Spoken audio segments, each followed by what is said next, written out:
નમસ્કાર મિત્રો, વચનારીમાં મોગલ આખરે કેમ સમાણા ધરતીમાં આજે એના ઇતિહાસની વાત કરીશું.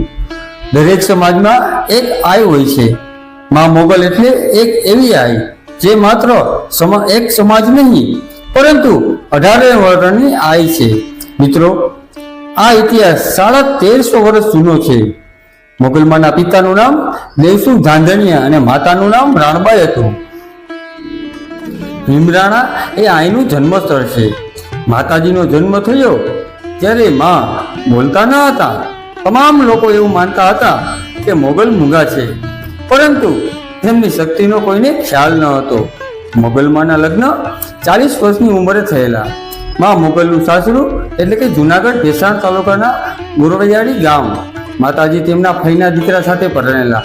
ગઢવી સમાજની એક પ્રથા છે કે ફઈ પાછળ ભત્રીજી જાય, એટલે કે ફઈના દીકરા સાથે દીકરીના લગ્ન કરવામાં આવે. માતાજીના ગાંડા ઘોડા પર માની જાન આવી હતી. માને કામમાં 15 જેટલી ગાયો આપી, ભેંસો આપી. સાથોસાથ એ સમયે દીકરીની સાથે કામ કરવા બીજી કોઈ છોકરીને મોકલતા, તો એ સમયે વાંજીને માતાજીની સેવા કરવા મોકલ્યા. માના લગ્ન એ સમય અખાત્રીજના થયા. પહેલાના સમયમાં અખાત્રીજ એટલે કે શ્રેષ્ઠ મુહૂર્ત માનવામાં આવતું હતું. માતાજીની જાણ પ્રસ્થાન થઈ એટલે રસ્તામાં ચારણ માતાજીએ ઘણા સવાલ પૂછ્યા, પરંતુ મોગલમાં કંઈ બોલ્યા નહીં. એટલે ચારણ વાંજીએ પ્રશ્નો પૂછ્યા. તેથી વાંજી ચારણ સાથે વાતચીત કરવા માંડી અને તમામ પરિચય પણ આપ્યો. આમ વાતો કરતા મન આગળ વધી અને આજથી 1350 વર્ષ પહેલા મંત્ર યુગ હતો. વાંજીએ ચારણને કીધું, બાપુ હું કંઈક જાણું છું. એટલે કવિરાજ બોલ્યા, બેટા તું શું જાણસ? ત્યારે વાંજીએ અડદના દાણા લઈ ઘા કર્યા અને કહ્યું, જો એટલે જળબંબાકાર જેમ નહીં તૂટી ગઈ હોય અને હળહળાટ પાણી આવતું હોય તેમ જાનૈયાઓ કપડાં ઊંચા પકડી દૂધમાં ઢફડ ઢફડ હાલવા માંડ્યા અને સાથોસાથ મોગલમાં પણ હાલવા માંડ્યા.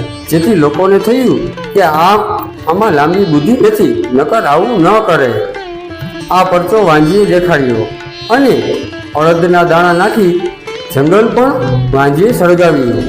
આમ આગળ વધતા ગયા અને ગામનું પાદર આવ્યું એટલે ઉતારા નાખ્યા અને બેઠા.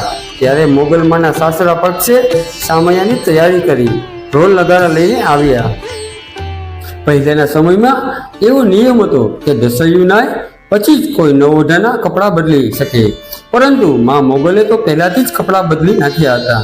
ઉપરાંત ચારણને મનમાં એક વિચાર આવ્યો કે તેમણે વાંજીને કોઈ પણ પ્રકારની શાબાશી ન આપી. એટલે વાંજીની બાજુમાં જઈ કવિરાજ બોલ્યા કે શાબાશ વાંજી, તું તો કામની બાઈ લાગસ. એટલું બોલી ઊંચો હાથ કરી વાંજીની તાળી લીધી અને ચારણોનો રીત રિવાજ અનુસાર પર નારીની તાળી ન લેવાય, તો એ ચારણે તાળી લીધી અને આ તાળીનો પડાકો પડતા મોગલમાનો બ્રહ્મ ફર્યો અને માએ સામે નજર કરી કહ્યું, હે ચારણ, આ તો આપણી બેન દીકરી કહેવાય, એની હારે તે હાથ તાળી લીધી, શરમ નથી આવતી? ઉપરાંત કહ્યું કે આઈ માને જિંદગી પણ સાથે કાઢવાની હતી. લોકો આશ્ચર્યચકિત થઈ ગયા અને હાહાકાર મચી ગયો. મૂંગી આઈ બોલી અને ત્યારે માં કોપાયમાન થયા. માના વાળ ઊંચા થયા અને મહાકાળીનું રૂપ ધારણ કર્યું. મોગલમાનું આ મહાકાળી રૂપનું દર્શન કરી લોકોમાં હાહાકાર મચી ગયો. માને પગે લાગવા માંડ્યા, પરંતુ માતાજીનું રૌદ્ર સ્વરૂપ ધારણ કર્યું તેથી કોઈને જાણ ન કરી.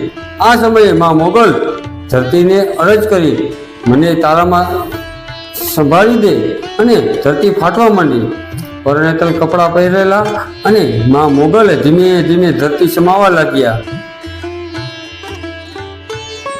વાંજીના મનમાં સંકોચ થવા લાગ્યો કે એક તાળીના કારણે માએ રૌદ્ર સ્વરૂપ ધારણ કર્યું. લોકોને ખબર પડશે તો જીવવું મુશ્કેલ થઈ જશે. વાંજી આવીને દોડીને આઈના પગમાં પડી અને બોલ્યા કે હે માં, તારતોય મારી તું અને મારતોય મારી તું. એટલે માએ દયા ખાઈ વાંજીને ખોળામાં લીધી. તો આ કારણે વાંજી આજે પણ ભીમરાણા મોગલમાં માં સાથે સ્થાપિત છે અને હાલ પણ ભીમરાણાના ફળામાં મેલેડીમાં સિકોતરમાં આ વાંજી વચરાજ સોલંકી અને વીર કે જે ક્ષેત્રપાળ છે મોગલમાં મોટવાડિયાની ધરતીમાં સમાને હાલ મોગલ પણ ગોરવી મોગલ તરીકે ઓળખાય છે. ધરતીમાં સમાતા સમયે મોગલમાંના શબ્દો હતા કે બાપ ચારણો માટે હંમેશ આશીર્વાદ રહેવાના અને 9 લાખ લોબડિયારીને જન્મ માટે ચારણોનો ખોળવો જોઈએ. અને ધરતીમાં સમાતા સમયે પહેલા મા મોગલે પર્યટનનો પોશાક પહેર્યો હતો એટલે દર 3 વર્ષે માને આ પોશાક તેમનો પરિવાર પહેરાવે છે. તેને તરવેડો કહેવામાં આવે છે. આ કારણે મા મોગલનો તરવેડો રાત્રે 12 વાગ્યે પહેરાવાય છે. એ વખતે માના ભુવા હોય તે છાબને લઈને ધાબળી લેવા જાય. આકાશમાંથી મોગલનું કિરણ આવી કે જે સમાજ બેઠો હોય એના પર પડે, લોકોનો પાપ નષ્ટ થાય છે. એવામાં મા મોગલના આશીર્વાદ છે. આમ છાબને અડવામાં મા મોગલ આવે અને 3 વર્ષે આઈને વસ્ત્રો ચડાવવામાં આવે, એનું નામ તરવેણો. હા હતો મા મોગલનો ઇતિહાસ. આ કારણે મા મોગલ ધરતીમાં સમાણા. જો આ વિડીયો ગમ્યો હોય તો ચેનલને સબસ્ક્રાઈબ જરૂર કરજો આવા જ ઇતિહાસને જાણવા માટે.